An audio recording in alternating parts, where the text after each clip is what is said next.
Bonjour à tous, on se retrouve pour une nouvelle position avec ici le trait pour les blancs, milieu de partie, toutes les pièces sur l'échiquier. Et qu'est-ce qu'on peut dire de cette position? Les blancs semblent avoir un avantage au niveau du placement des pièces, hein, le cavalier sur la sixième rangée qui n'est pas attaqué pour l'instant. La tour et le cavalier blanc, l'autre cavalier en direction de la case centrale, l'avant-poste ici en E5. Alors les noirs viennent de prendre un pion apparemment, hein, le pion D4, un peu gourmand peut-être. Les blancs pourraient récupérer le pion assez facilement. Vous avez probablement vu l'attaque à la découverte possible, mais il y a aussi évidemment pas seulement l'attaque à la découverte, mais aussi une attaque sur le roi. Donc bon, là ce qui semble évident pour simplement récupérer le pion, c'est par exemple prendre le fou, le cavalier reprend, et là attaque à la découverte avec coup forcé évidemment, échec, et on récupère le cavalier avec la dame, ce qui ferait récupérer le pion, mais évidemment c'est pas suffisant, ce qu'on veut c'est mieux que ça. Donc on va commencer par le coup de fou. De toute façon, ça mange pas de pain, on pourra toujours prendre le fou à la limite, mais évidemment on va faire mieux quand il va prendre le fou. Bien sûr, là on hésite à prendre le fou, mais on va pas le faire, on va plutôt faire cavalier G5 évidemment, avec l'idée d'amener ensuite, bien sûr, la dame en H5 pour menacer sur le roi. C'est une attaque classique. Si il monte son roi en G6 pour empêcher la dame de venir, là on a le choix, un choix agréable entre dame D3 et dame G4. Les deux sont corrects certainement. Dans tous les cas, de toute façon, il va probablement faire F5. Hein, il va pas avoir tellement le choix pour éviter l'attaque à la découverte. Et ici, on devrait mettre la dame en G3, donc on aurait pu faire pareil. Hein. Dame D3, ça aurait permis de peut-être forcer la réponse F5, mais bon, dans tous les cas, il n'a pas tellement d'options. Hein. Il ne peut pas faire autrement que jouer F5, certainement. Mais dame D3 échec, voilà, et sur F5, bien sûr, on vient en G3. De la même façon, attaque encore à la découverte, menace au minimum de gagner la dame et peut-être un mat rapide. Et s'il bouge son roi en F6, bon, il va quand même perdre beaucoup de choses, hein, certainement. On peut prendre le pion E6, on peut faire échec en H7. En prenant le pion E6, en fait, il y a une menace de mat hein, avec la dame en G5. Donc, il ne peut pas prendre le cavalier. Hein, voilà. Et puis, je ne sais même pas s'il peut vraiment parer le mat. En tout cas, on va gagner la dame, c'est sûr. Donc ici, cavalier G5, il vient en G8 avec la dame, avec le roi. Et là, bien sûr, on amène la dame en H5, menace mat en H7. On ne peut pas protéger cette case avec les noirs. Le roi ne peut pas s'enfuir, donc il a intérêt... il va devoir en fait éliminer des pièces. Alors, il a un coup bon, intéressant de voir le coup des noirs ici. Hein. Il a un coup qui permet quand même de gagner un petit peu de matériel. Il va devoir donner sa dame, mais il va prendre un peu de matériel. Regardez le coup des noirs, hein, vous pouvez chercher si vous voulez. C'est aussi un coup forcé, évidemment. Hein, même en défense, les coups forcés sont intéressants. Fou prend pion échec. Avec l'idée, si le roi prend le fou, la dame qui fait échec à nouveau, le roi s'en va, et là la dame qui peut venir protéger en H6 ou en G6, tout simplement, et du coup les noirs ont récupéré, enfin ont empêché le mat, et ils ont toujours un pion d'avance finalement, voilà, la partie continue, mais les noirs ont un pion d'avance, et les blancs n'ont plus leur attaque, donc évidemment quand il prend le fou, on ne prend pas, quand il prend le pion, on ne prend pas le fou, on bouge le roi, roi H1, tranquillement, et là, pour parer le mat, il a qu'un seul coup, c'est le coup dame prend cavalier, pas le choix, hein.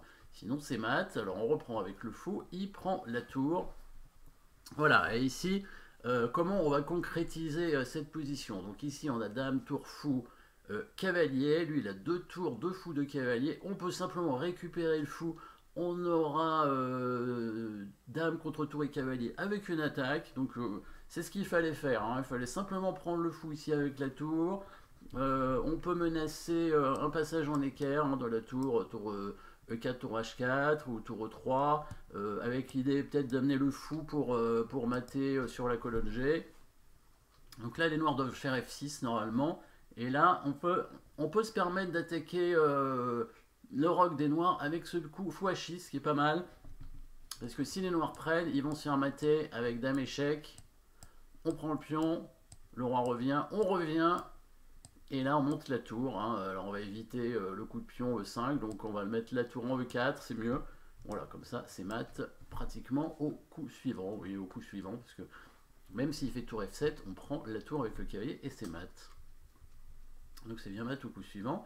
Fou H6, il ne peut pas prendre le fou, on menace de faire dame G6, et s'il amène son cavalier, eh ben, on va simplement monter la tour en E3. Alors, on prend pas les cavaliers, hein, attention, on prend pas le cavalier, parce que sinon, en reprenant le cavalier avec la tour avec le pion, il menace mat. Et oui, attention à la contre-attaque, donc on n'a pas le temps de faire dame G6 hein, pour mater. Donc on joue simplement tour E3, dans l'idée d'amener la tour en G3 et le mater rapidement. Fou E8 peut-être, mais on prend voilà, le fou. Et s'il prend de cette tour-là, maintenant, on peut prendre le cavalier, peut-être. Hein. Oui, c'est ça. Et la dame en G5, suivi du mat en G7. S'il avait pris avec l'autre tour, donc il y avait toujours le mat hein, derrière. S'il avait pris avec cette tour ici, oui, alors là, le roi n'avait plus de cases, donc on pouvait faire fou prend G7. Et sur roi prend G7, il y avait tour G3.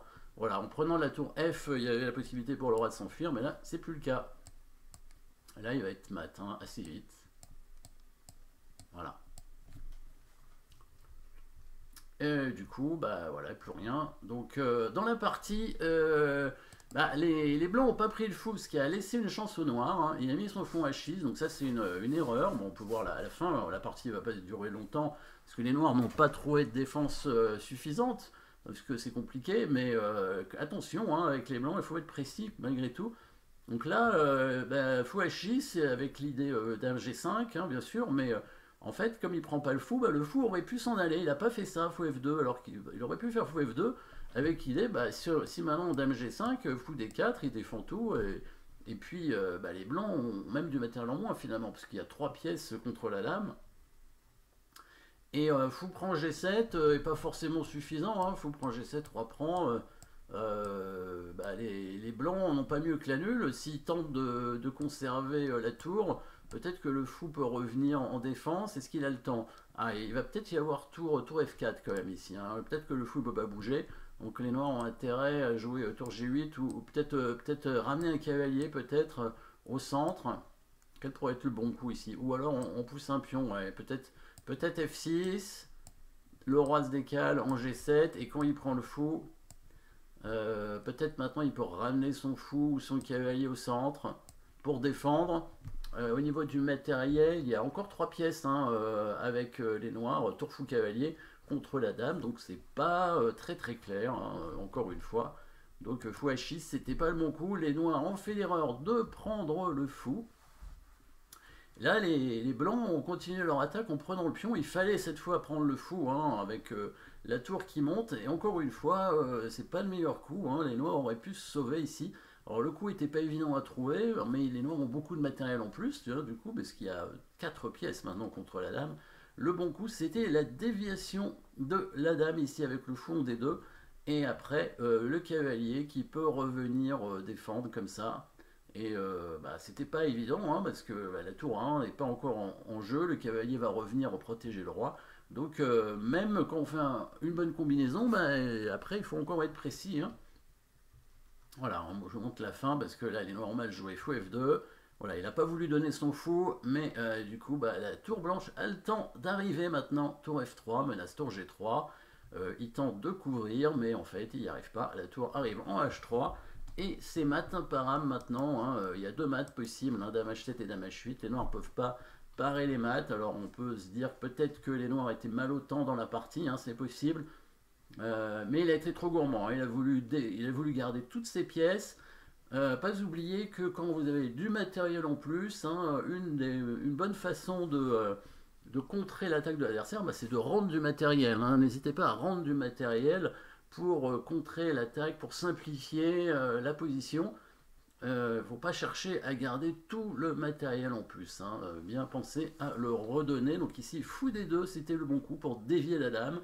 Et du coup, gagner des temps afin de ramener le cavalier pour protéger le roi. Mais évidemment, le sacrifice de fou était le bon coup. Hein. Les blancs n'ont pas été très précis dans la suite. Après le coup dame prend G5, fou prend G5, fou prend 1, voilà. Là, ils auraient dû simplement reprendre le faux avec une attaque. Là, au niveau matériel, ce sont même les blancs qui ont l'avantage. Donc, du coup, l'attaque va être d'autant plus forte, hein, puisqu'ils ont plus de matériel que l'adversaire. Voilà, merci d'avoir suivi cette position. N'oubliez pas de vous abonner et à très bientôt.